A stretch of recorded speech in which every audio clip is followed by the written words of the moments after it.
Bonjour à tous, bonjour à toutes. Donc, l'objet de ma capsule aujourd'hui, je l'ai intitulé Avant de partir.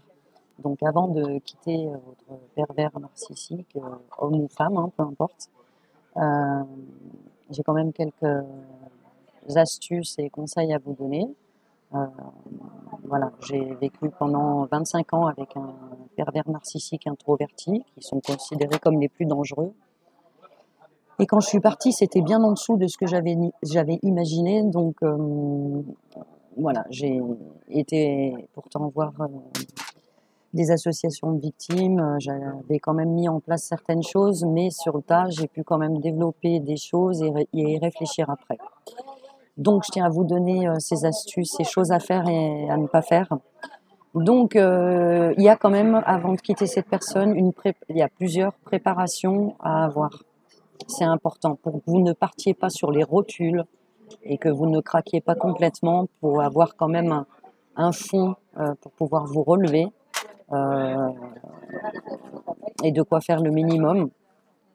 Il faut une préparation. Alors, en ce qui concerne la préparation psychologique, j'ai appelé ça le pré-deuil. C'est-à-dire qu'il faut vraiment que vous atterrissiez et pour atterrir, il faut le faire pendant que vous êtes encore avec cette personne-là. Le pré-deuil, il se fait en présence de la personne parce que vous n'aurez pas de réponse à vos questions. Voilà, vous n'aurez pas de réponse à son comportement, mais vous l'aurez si vous pouvez observer toutes ces choses avant. Donc, il y a une partie qui consiste au fait d'observer, une observation intense en évitant l'action et en ne disant rien de ce que vous préparez. C'est-à-dire que, par exemple, vous pouvez préparer le deuil de votre maison ou de votre appartement dans lequel vous vivez avec monsieur ou madame PN. Donc vous faites le tour, vous regardez, vous faites le deuil en disant voilà, bientôt c'est plus à moi, c'est comme ça, mais je vais y gagner ma liberté. Vous faites également le deuil des amis que vous avez, du cercle que vous avez avec monsieur ou madame, parce que la plupart du temps, ils ne comprendront pas, vous n'aurez pas le temps de vous expliquer, gardez vos forces en plus, ne cherchez pas à vous expliquer, et la plupart du temps, il aura creusé, il aura creusé, il aura tissé sa toile, et avant même que vous ayez eu le temps de dire ouf, tout le monde sera contre vous. Donc ne cherchez pas ne cherchez pas à vous appuyer sur des gens qui viennent pas naturellement, et même quand ils viendront naturellement, entre guillemets, vous pouvez avoir affaire à des gens qui vont venir gratter de l'information de manière à répéter à monsieur ou à madame PN. Pour cette prise de conscience de votre situation, regardez bien, PN vous surveille. Observez-le au lieu d'agir tout le temps. On est des personnes souvent qui sont dans l'action. Observez les choses, observez qu'ils vous surveillent. Euh, Vous verrez que ça sera le cas sur votre PC, sur votre téléphone portable, même de visu. Observez qu'ils vous surveillent déjà. Voilà, ils vous fliquent en fait. Pour ça, faites des petits tests, faites passer des informations, des fausses informations, vous verrez qu'elles lui reviennent. Vous verrez que si vous faites de faux projets, il va les briser avant même que vous ayez eu le temps de dire ouf. Prenez conscience de ce qu'il est sur place. Observez qu'il ne tient pas compte de vos émotions, de vos sentiments, de vos envies, de vos besoins. Créez de faux besoins si vous voulez. Créez de faux besoins pour voir comment il réagit. Et une fois, deux fois, trois fois, quatre fois, vous verrez que vous ne serez jamais respecté. Faites votre deuil avant. Observez également ces bizarreries. Ils en ont beaucoup, beaucoup, beaucoup. Et les excuses qu'ils se donnent également. Voilà. Et en interne, écoutez votre petite voix. Elle a raison en fait, mais on la laisse passer. On la laisse passer derrière toutes nos obligations et de ce fait, on n'écoute pas du tout nos intuitions. Et en fait, c'est cette voix-là qui a raison. C'est cette voix-là qu'il faut vraiment, vraiment rallumer et remettre en place. Cette intuition-là, elle est bonne. Voilà. Vous pouvez vous appuyer sur le fait que, en toute logique, ce qu'il ne tolère pas, vous n'avez pas à le tolérer non plus. Par contre, vous gardez tout ça dans votre tête. hein. Ne dites rien face à ces absurdités quand il nie les évidences, quand il fuit les conversations, quand il ment, quand il vous insulte. Ne dites rien. Voilà, entraînez-vous à ça. Notez bien aussi que la différence d'attitude qu'il a quand il y a des personnes autour, hein, ou quand vous êtes seul avec lui. Et notez bien mentalement justement qu'il n'est pas normal. Hein, ou elle, dans le cas d'une femme. Et commencez à creuser votre trou mental. Voir tout ce qui est mauvais, en fait, ça va vous permettre après d'être déjà requinqué, de ne pas partir sur les rotules. C'est très très important. Protégez votre tête, protégez vos émotions, commencez à vous construire un imperméable mental, si j'ose dire. Prenez soin de votre esprit parce que c'est le plus important, c'est avec ça que vous allez tout reconstruire. Entraînez-vous aussi à ne rien répondre et à ne pas vous énerver, à ne pas lui montrer, à ne pas lui donner de matière émotionnelle, parce que c'est avec votre émotionnel qui joue. Entraînez-vous à ne rien répondre. C'est comme un sportif qui ferait 250 000 fois le même mouvement jusqu'à qu'il soit parfait. Notez mentalement ses agissements aussi. Pensez à votre vie future. Voilà. Parce que vous allez affronter la tempête et il faut que vous ayez une tranchée mentale de manière à pouvoir vous y accrocher. Commencez déjà à faire cette tranchée mentale. Ok, savoir quel projet vous avez envie de développer et surtout vous en parlez pas. S'entraîner à ne pas répondre, c'est difficile. Prenez une posture de soumission pour éviter les colères, les choses comme ça. Gardez vos forces, vous en aurez besoin. Ne cédez jamais à l'urgence. Ils ont l'art et la manière de nous mettre au pied du mur. Ne répondez pas et au besoin vous dites j'ai pas le temps de réfléchir, c'est non, alors c'est non. Voilà. Évitez de les prendre frontalement, contre-manipulés par l'évitement, jamais frontalement. Je sais pas, j'ai mal à la tête. Vas-y, toi, moi je suis fatiguée, je vais y réfléchir, je sais pas. Ah bon? Voilà, des mots neutres. Voilà, ne vous prononcez pas. Voilà, ne vous prononcez pas, ne vous justifiez pas. À partir du moment où vous vous justifiez, où vous essayez d'avoir une explication, il va prendre ou elle va prendre tout ce que vous dites pour le retourner contre vous. Ils ont quand même l'art et la manière d'inverser les rôles, hein, et puis de vous retourner comme des crêpes. Je vous conseille également de créer des contacts dans son dos, des contacts amicaux, des contacts professionnels, sans en parler. Voilà. Et avant de partir, de manière à vous recréer un réseau amical, des choses comme ça. Moi, c'est ce que j'ai fait, ça a très bien marché. Au moment où je l'ai quitté, j'ai eu du soutien, mais de personnes, de mes amis que j'avais depuis très longtemps, effectivement. Mais du coup, j'avais déjà commencé à créer un réseau amical externe sur lequel j'ai pu m'appuyer. Voilà. N'essayez pas de convaincre les amis que vous avez en commun au moment de la séparation. Vous allez y perdre beaucoup d'énergie, beaucoup d'espoir. Vous allez vous faire du mal inutilement parce que de toutes les manières, ils ne vous croiront pas sur ce que vous vivez. Voilà, évitez d'essayer de convaincre.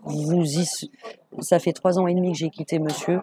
J'y serais encore si j'avais essayé de convaincre ces gens-là. Ça ne sert à rien. Retenez bien ça. Commencez déjà par la démarche de vous documenter, d'aller voir des associations de victimes, d'aller voir des assistantes sociales, d'expliquer votre situation. Elles vous diront ce qu'il faut faire. Voilà. Prévoir aussi un budget. Essayer de prévoir un budget qui ne serait pas sur les comptes courants, les comptes communs, les choses comme ça. Il faut, dans l'idéal, il faudrait tout avoir en double parce que monsieur vous espionne, vous vous rendrez compte, monsieur ou madame vous espionne, en fait, vous vous rendrez compte qu'il y a une prise en main sur votre téléphone, sur votre PC, vous vous rendrez compte que tout est pris en main. Si vous avez la possibilité de vous racheter un autre téléphone portable, sur lequel justement vous installez une nouvelle adresse mail pour pouvoir avoir les échanges avec votre avocat, votre assistante sociale, une nouvelle boîte mail, quoi, vraiment qui n'est pas sur l'ancien PC, ne synchronisez rien évidemment. N'ayez aucun doute, hein, vraiment, votre PC, votre téléphone, c'est du garanti, hein, qui sera espionné, hein, celui que vous avez habituellement. Voilà. Il faut également que vous preniez les principaux papiers dont vous avez besoin. Je pense notamment aux fiches de paye, aux diplômes, parce que les fiches de paye, on les refait pas, hein, on vous les refait pas. Les établissements pour votre retraite, j'entends.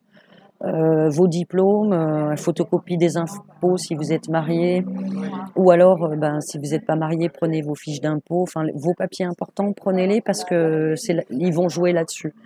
Si vous devez enlever les choses que vous aimez le plus, faites-le. Moi, j'ai retrouvé mon ampli guitare sous la pluie. Voilà, il me l'a rendu sous la pluie. Donc voilà, sachez que tout ce à quoi vous tenez, il va le bousiller pour vous faire mal. Voilà. Donc voilà, je pense notamment pour les femmes mariées, vous avez le droit, suivant votre état financier, vous avez le droit à l'aide juridictionnelle. S'il vous manque certains papiers, c'est vraiment la galère. C'est vraiment la galère. Donc du coup, par contre, continuez bien à prendre la posture que vous avez habituellement, voire même une posture de soumission. Ne l'affrontez pas verbalement. Gardez vos forces, c'est super important.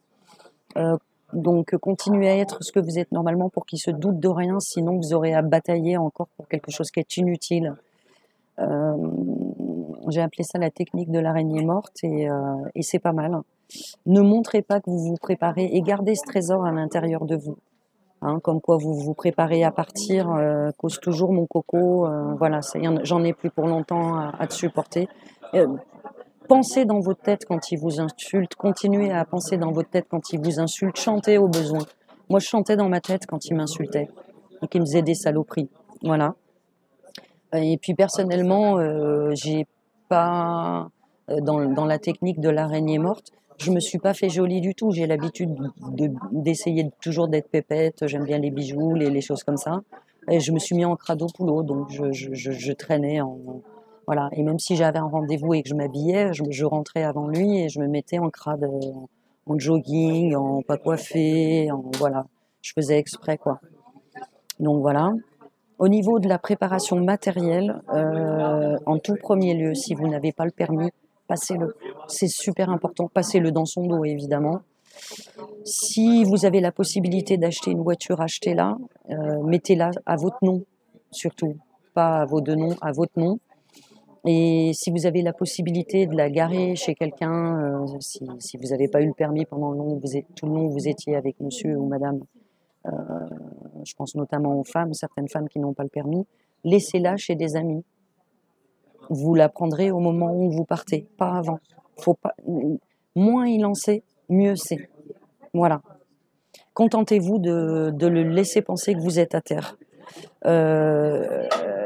N'hésitez pas à aller voir donc des centres médico-psychologiques. Il y a des psys gratuits, il y a des assistantes sociales dedans. Ils connaissent très bien ce genre de situation. Ils pourront vous aider, vous orienter, notamment vers les associations de victimes qui elles-mêmes vous donneront un coup de main. Si possible, attention, je mets un bémol là-dessus. Tournez-vous vers votre médecin traitant. Alors, si c'est le médecin traitant de toute la famille, je vous déconseille de le faire. Ça peut être dangereux, donc prenez un médecin traitant rien qu'à vous.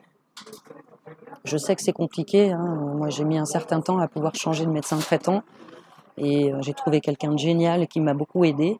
En fait, trouvez un nouveau médecin traitant et expliquez-lui ce que vous vivez et ce que vous allez, ce à quoi vous allez, ce que vous préparez.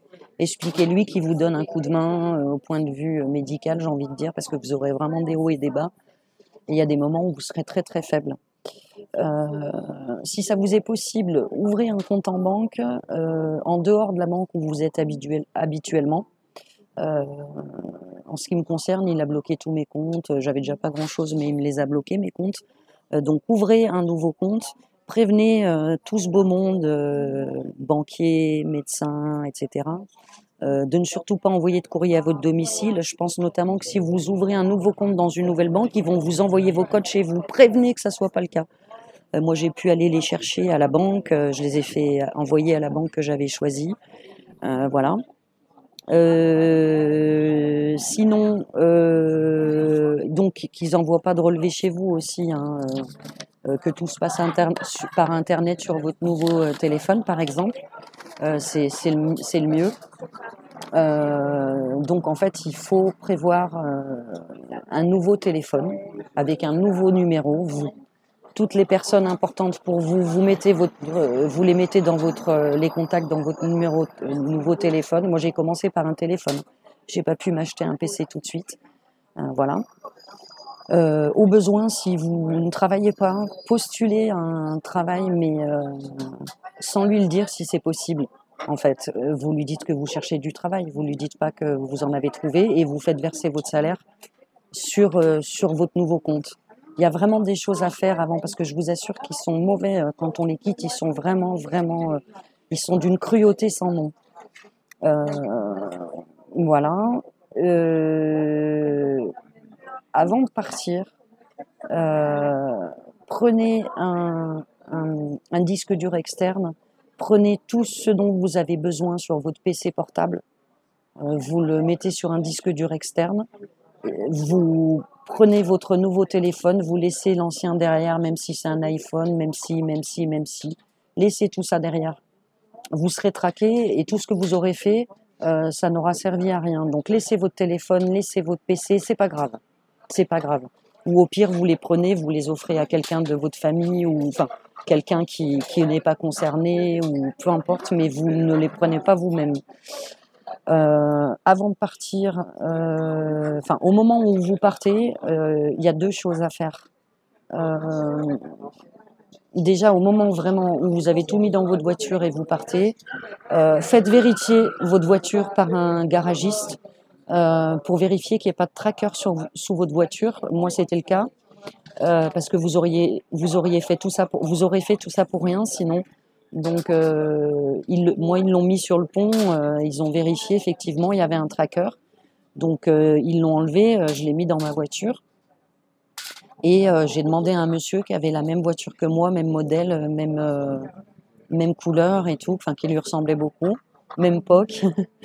Et je lui ai expliqué et je lui ai dit est-ce que ça vous embête pas de mettre le tracker sur votre voiture. Donc il a compris, il m'a dit ok, il a mis le tracker sous sa voiture et il m'a dit je vais le balader votre charmant monsieur. Voilà. Et sinon, à la dernière minute, aller porter plainte chez les gendarmes, pas une main courante. C'est très important de le porter plainte à la dernière minute parce qu'ils vont convoquer monsieur ou madame, hein, porter plainte évidemment pour mauvais traitement, pour harcèlement et ces genres de choses-là, harcèlement psychologique. Si vous le faites trop tôt, ils vont convoquer la personne en face de vous et la personne, elle va comprendre que vous partez, elle va comprendre que vous avez relevé la tête et dès lors, vous risquez beaucoup, vraiment, vraiment beaucoup trop. Par contre, j'insiste, portez plainte. Moi, ils ne voulaient pas au départ, ils voulaient seulement une main courante. Non, portez plainte pour votre dossier au niveau du divorce et pour éventuellement la prochaine femme qui aura un problème avec monsieur ou le prochain homme qui aura un problème avec madame PN. Ça protégera les prochains et ça fera valoir votre statut de victime s'il y a plusieurs personnes derrière. Et s'il y a déjà eu une plainte au niveau des gendarmes, ils lèvent les sourcils quand il y a des actions bizarres derrière. C'est vraiment très très important. Et voilà, c'est à peu près tout ce que j'avais à vous dire. Je sais que c'est difficile, mais vraiment la liberté d'être et la liberté du tout court, c'est le mieux. Et au bout de la tempête, le bonheur. Voilà. Prenez soin de vous.